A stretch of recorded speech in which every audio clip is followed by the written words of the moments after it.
पिता और पुत्र और पवित्र आत्मा के नाम पर आमीन। क्रिस्त में प्यारे भाई और बहनों, आज हम चालीसे का चौथा रविवार मना रहे हैं। आज माता कलीसिया हम सबों को अंधकारमय जीवन को त्याग कर यीशु के प्रकाशमय जीवन में प्रवेश करने के लिए बुलावा देता है। प्रभु यीशु विशेष रूप से मनुष्य जाति को अंधकार का जीवन जीते नहीं देख पाता, इसलिए हर एक काल हम सबों के लिए मन परिवर्तन का या नवीनीकरण के लिए एक बुलावा देता है। तो इसलिए आज जब हम हमारी जिंदगी का अंधकार का जीवन के ऊपर मनन चिंतन करते हैं, तो दो तीन बातें हमारी जिंदगी में हम देख सकते हैं। अंधकारमय जीवन है एक पापमय जीवन, अंधकार का जीवन है अज्ञानता का जीवन, और खास करके उस आत्मिक अंधापन में जीवन बिताना ही एक सच्चा अंधकार का जीवन है। लेकिन प्रभु का यह बुलावा उस प्रकाश की ओर है, उस ज्योति की ओर है, जो ज्योति हम सबों को सत्य के मार्ग पर, हम सबों को विश्वास के मार्ग पर और ईश्वरीय उपस्थिति के मार्ग पर हमें ले जाता है। तो आइए क्रिस्त में प्यारे भाई और बहनों, आज के इस पवित्र बलिदान के द्वारा हम सबों को प्रभु आमंत्रित करते हैं कि हम अपने जीवन में अंधकार से मुड़कर प्रकाश की ओर या मसीह की प्रकाश या ज्योति के ओर अग्रसर हों। दो तीन बातें आज के पाठों के द्वारा हमारे लिए चिंतन करने के लिए बुलाया है। सबसे पहला है कि मनुष्य चाहे कितना भी पाप क्यों ना करे, लेकिन ईश्वर चाहता है हम प्रकाश की संतान बने, हम प्रकाश में चमकने वाले मनुष्य बने। अक्सर हमारे जिंदगी में बाहरी रूप से बहुत सारे बदलाव आते हैं। जब एक शिशु जन्म लेता है, वो अपना बचपन का जीवन जीता है, और वही व्यक्ति अपना युवावस्था में अपने जीवन को बदलाव लाता है, शादीशुदा होकर एक पारिवारिक जीवन को बनाता है, और जब वो बुजुर्ग होता है या बुढ़ापे में आता है, ऐसे उसके शारीरिक बदलाव आ जाते हैं। वही व्यक्ति यदि हम गौर करें तो ना केवल उसके शारीरिक बल्कि उनका स्वभाव भी बदल जाता है। अक्सर हम देखते हैं कि उनके जीवन में खुशी, निराशा, दबाव या अन्य चीजें उनको जकड़ लेती हैं, तो उनका चेहरे का रंग उड़ जाता है। एक आंतरिक बदलाव भी होता है, और इस आंतरिक बदलाव से भी हम कहते हैं कि यह व्यक्ति का हृदय तो साफ है। अक्सर हम हमारे हृदयों को सच्ची जगह रखते हुए कई लोग हमें धोखा देते हैं, कई लोग हमें निराशा कर देते हैं, कई लोग हम सबों को धक्का देकर आगे ले जाते हैं। लेकिन हमारा हृदय साफ होना एक परित्यक्त है। आज के सुसमाचार में हम देखते हैं कि हर एक मनुष्य कितना भी पापी क्यों ना हो, वो ईश्वर के प्रकाश में चमकने के लिए बुलाते हैं। अक्सर हम लोग हमारे जिंदगी को हमारे गलतियों की वजह से हमें तोला जाता है, हमारे जीवन को उन पापमय जीवन से जोड़कर हमें नापा जाता है, लेकिन हम ये भी देखते हैं कि व्यक्तिगत रूप से हम कैसे हमारे भविष्य को एक उज्जवल प्रकाश की ओर ले जा सकते हैं। आज के सुसमाचार की घटना जन्म से अंधा व्यक्ति को दृष्टि देना ईश्वर का कार्य था। इसलिए शिष्य लोग प्रभु से प्रश्न करते हैं और कहते हैं संत योहन के सुसमाचार अध्याय 9 में, इसने पाप किया या इसके माता पिता ने पाप किया। लेकिन लोग सोचते थे कि अंधापन या अंधा होना एक सजा है। प्रभु यीशु पुनः कहते हैं अध्याय 9 पद संख्या 3 में, ना इसने पाप किया ना इसके माता पिता ने, बल्कि इसमें परमेश्वर के काम प्रकट होंगे।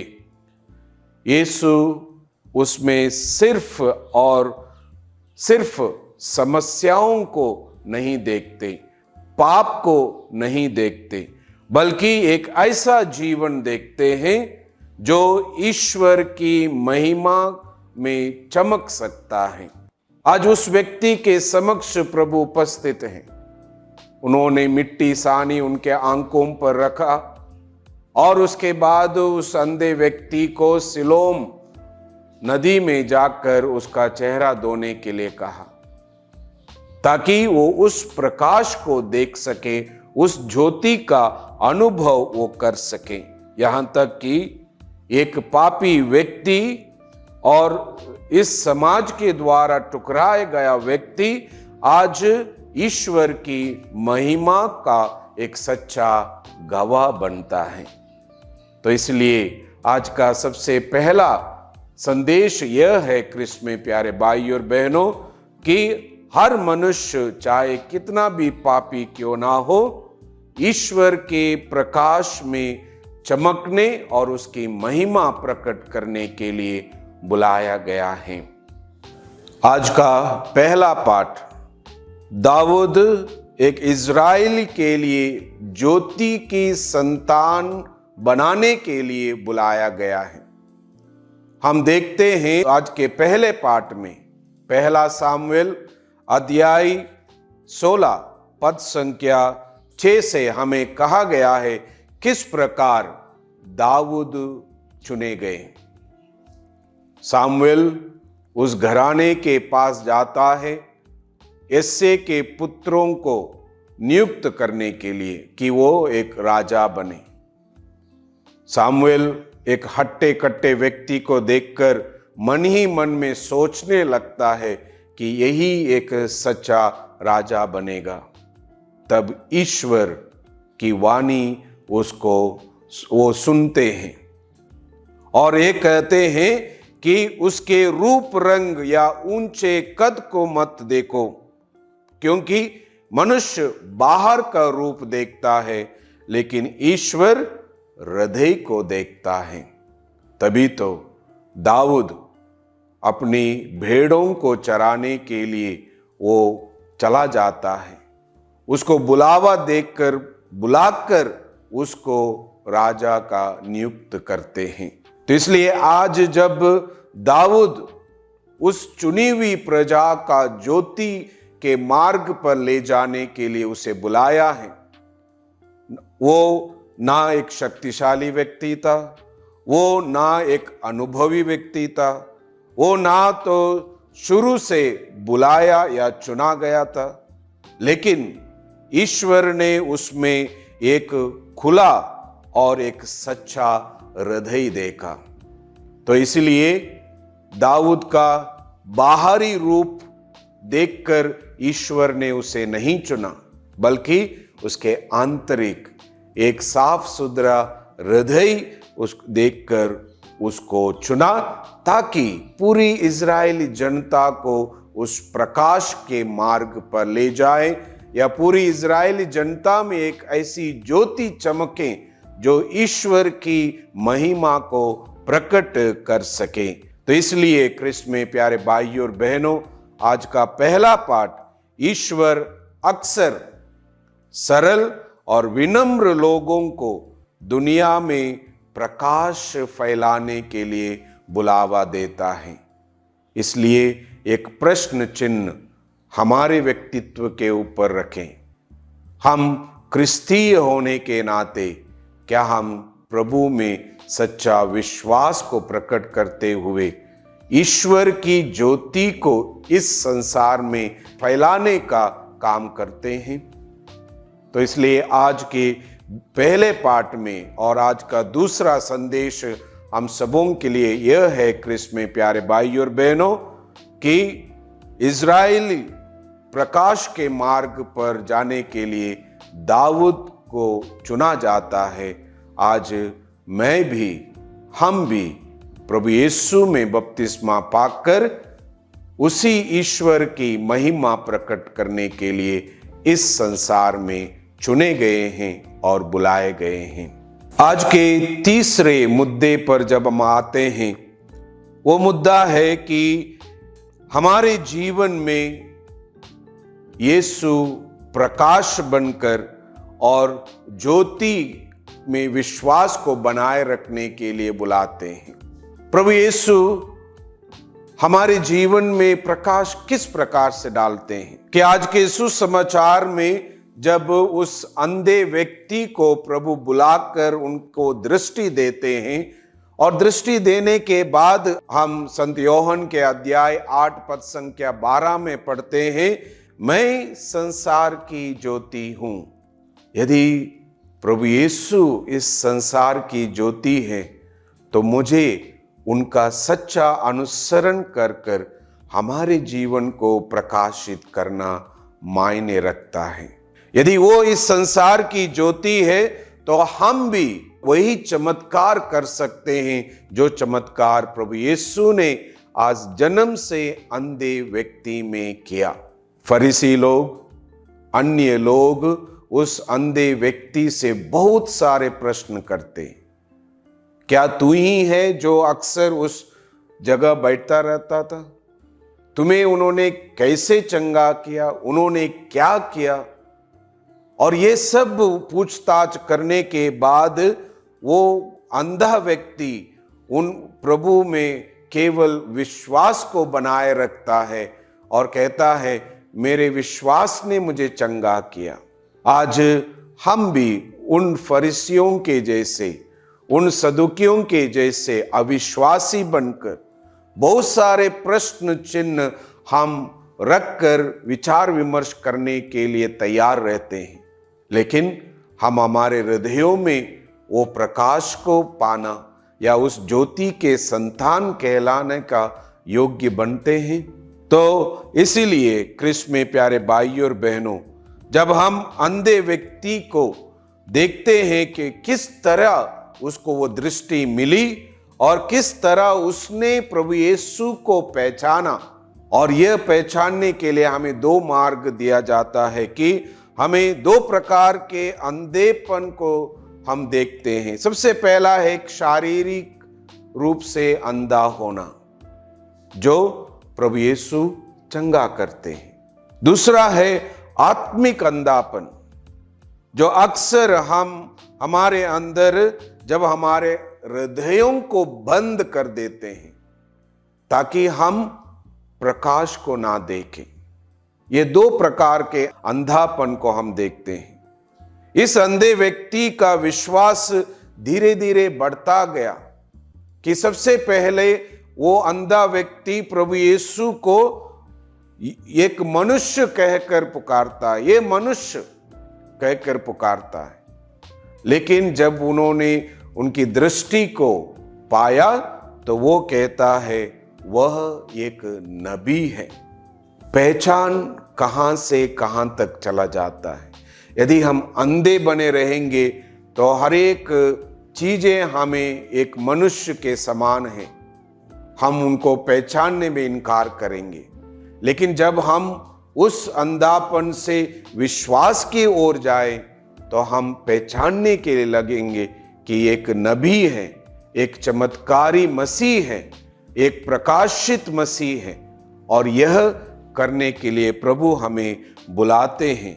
तो आइए खास करके जैसे अंधे व्यक्ति ने प्रभु यीशु के वचनों के ऊपर कान दिया और उस वचन से उन्होंने जो कहा कि सिलोम नदी में जाओ, अपने आप को साफ करो, प्रभु भी हमें अक्सर हमारे रिट्रीटों में, हमारे रिकलेक्शंस में, हमारे एक दिवसीय करिश्माई प्रार्थना में बहुत सारे संदेश देकर उनके वचनों से पोषित करते हैं। क्या वो केवल वहीं तक सीमित रखते हैं या उसको हम ले जाकर मनन चिंतन करते हुए हमारी जिंदगी को उस प्रकाशमय आंगन में रखकर उस पर विश्वास करते हैं? तो इसीलिए आइए हम खास करके प्रभु पर विश्वास रखना या प्रभु पर उस ज्योति की मार्ग पर जाना हम सबों के लिए आज का बुलावा है।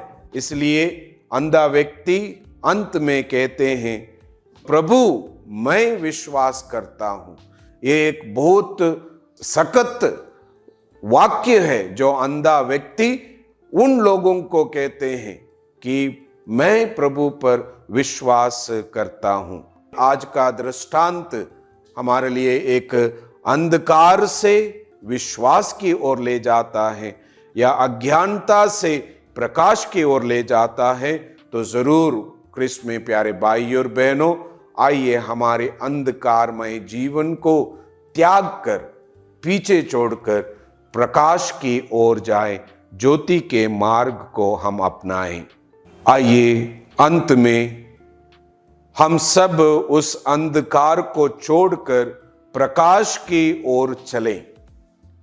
आज का दूसरा पाठ संत पौलुस एफेसियों को लिखते हैं और शुद्ध वचनों से वो हमें कहते हैं, अध्याय 5 पद संख्या 8 पे, पहले तुम अंधकार थे, अब प्रभु में प्रकाशित हुए हो।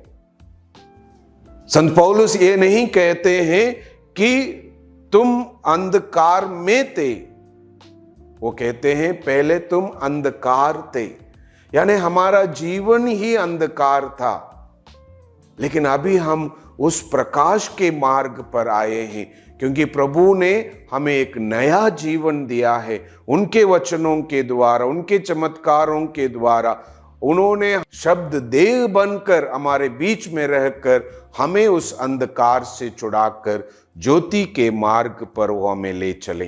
तो इसलिए आइए क्रिस्त में प्यारे भाई और बहनों, अंधकार का जीवन को हम त्याग दें और प्रकाश के मार्ग पर हम जाएं। मैं एक दृष्टि हमारे परिवार की प्रार्थनाओं के ऊपर बोलना चाहता हूं। हर एक परिवार में प्रार्थना होनी जरूरी है कि सभी परिवार के सदस्य जब आकर अपने अलतार के या वेदी के सामने आकर दुआ विनती करते हैं, वो दुआ विनती हमारे परिवार के लिए, हमारे घर के लिए वो एक वरदान के रूप में बना रहेगा कि हमारा रहना, हमारे सहन करना आज उस घर में वो पवित्रता का मार्ग को चलाता है। हमारे उस घर में रहना मतलब उस प्रकाश में जीवन बिताना है।